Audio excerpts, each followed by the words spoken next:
Hello, you beautiful, beautiful blushing people. Hey, out there. So I thought I'd make a live video because I never ever have on this channel before. And this video is going to be today. It's going to be a recap.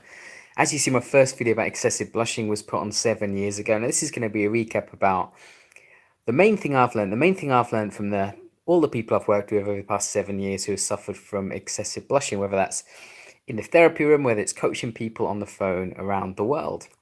Now, the most important thing that I've learned from helping people with blushing over the years is really you can look at it in two perspectives. Yeah, you can look at it from two different paradigms. First, you can look at it as a problem that I want to fix. I just simply have the symptom of going red and I just want to get rid of it. Or secondly, yeah, if there's a problem that's persevered and endured into your 20s or maybe 30s or maybe even 40s, hey Nick, 40s, yeah, and it's affected you that long, there's a second way that you can look at it. You can look at that maybe your excessive blushing is just a symptom. It's just a symptom, and it's a pointer towards you, yet with a direction that you should move forward in your life for things to improve massively. Yeah, for things to really move forward to another level in your life. Now, many of the people that come to see me in their 30s, maybe early 40s, 40 years old, who suffer from excessive blushing, often they're successful, often they're doing well in many different areas of their life. But what's happened is, over the years, is they develop this resistance. Yeah, they develop this resistance towards certain things. And this resistance is really something that's caused their blushing, maybe other insecurities, other inadequacies, other anxieties to continue and to maintain in their life. And what's happened is maybe it's directly blushing you experience, and then as you grow up, that experience feels so horrible to you mentally and psychologically, yeah, that you resist it. You resist it, and you begin to then build up all these other associations based on it. Maybe it was initially you felt really embarrassed in a classroom when you were quite young, yeah, when someone shouted at you, or maybe it's when your parents screamed at you, maybe it's when you were embarrassed by your peers, or maybe it's when you were bullied. And it then developed to you withdrawing slightly from things, or you're not expressing yourself fully, worried that people would judge you. And then over the years, it created another habit, another habit, another habit, another habit. And then people come and see me in their, maybe 35, 40, 45, yeah. And then it's led to them being shut down in their relationships, being withheld, still being unbelievably scared of public speaking, still having excessive blushing. And secondly, it's led to two things basically, where they don't express themselves fully. They hold back their expression in different communications with people in order to protect themselves in some way, in a kind of defensive posture. Yeah.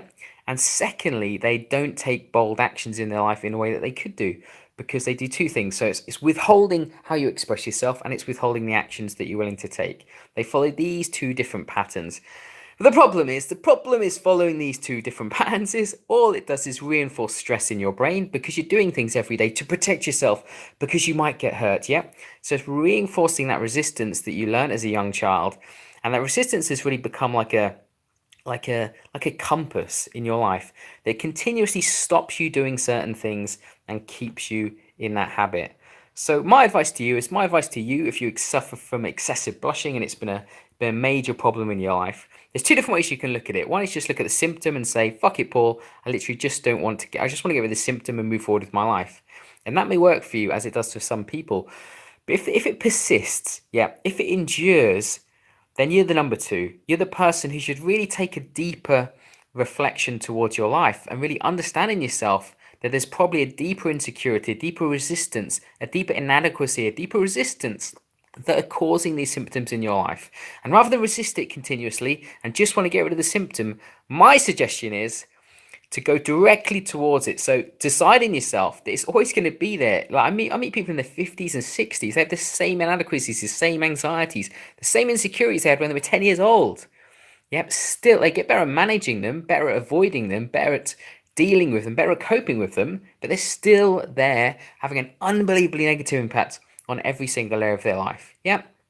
So why not? Why not decide in yourself to actually do the one thing that matters most and move towards and deal with this thing fully, so that all of these symptoms, anxieties, insecurities, inadequacies that are knocking your self-esteem and your confidence, yeah, a good way to know you have those things is just to level your self-esteem and confidence is within yourself, so you can move forward in your life completely free of them once and for all. So I made the exact opposite mistake in my life. Yeah. So here's me preaching to you guys, telling you how it should be. So I made the exact opposite mistakes. When I was younger, massively anxious, massively shy, embarrassed, blushing, all these different things limited me in my life. Yeah. For example, in school, moved to a new school when I was 12. In the whole of school, the whole of college and university, universities is like college in America for the American people out there. If I didn't ask one question in class in maybe 14, maybe 8 years, 9 years, hey, to you. Then ask one question in class for maybe 10 years. 10 years. So I was literally too uncomfortable to ask a question in class in 10 years. Simply because asking a question, the 10, 20, 30 other people in class would just look at me for that microsecond. And I was that panicky towards it. I was that uncomfortable towards it. Yeah. I couldn't even do that at all. Not even for a slight moment. So what did I do? What did I do growing up, feeling shy, feeling embarrassed, feeling anxious, feeling insecure in that type of way?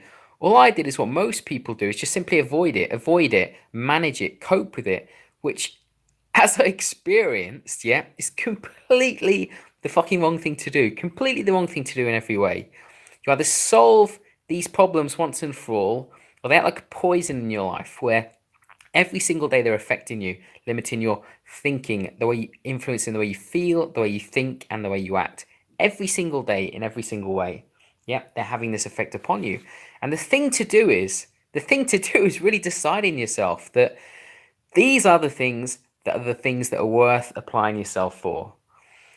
The things that are worth really drawing a line in the sand and saying to yourself, I'm going to recover from this. I'm going to move over this. I'm going to conquer this. I'm going to absolutely annihilate this in my life because it is the most important thing to resolve in your life. So my suggestion is any insecurities, anxieties, feelings of inadequacies you have, things you overreact to in your nervous system, yeah?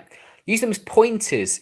Use them as pointers and put your compass in the direction of that resistance and move towards that resistance, not away from it. And if you do that, you'll be doing the one thing that the 1% of people do that the 99% of people do not. And nowadays with the clients I work with, yeah, the majority of the work we do is simply doing that, is enabling people to move in the direction that they've been avoiding for probably all of their life.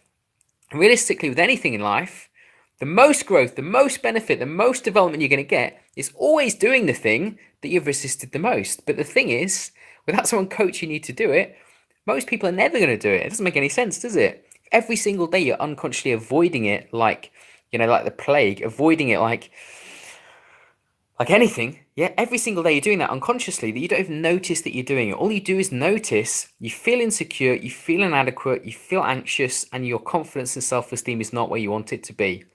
You notice these symptoms, but you don't notice the actions that are moving in that direction every single day in your life.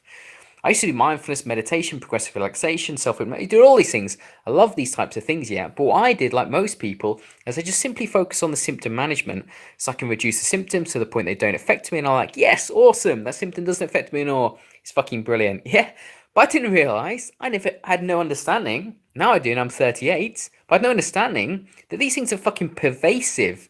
These things are things that you have to eliminate completely, or they keep coming back and back and back and back and back, making us recurringly anxious, recurringly panicky, recurringly avoidant, recurringly unconfident, not powerful, confident in social situations. They always come back unless you deal with the heart of the problem. Cool. That's about it, guys. First live video done. Awesome. Hope you enjoyed it. Take care.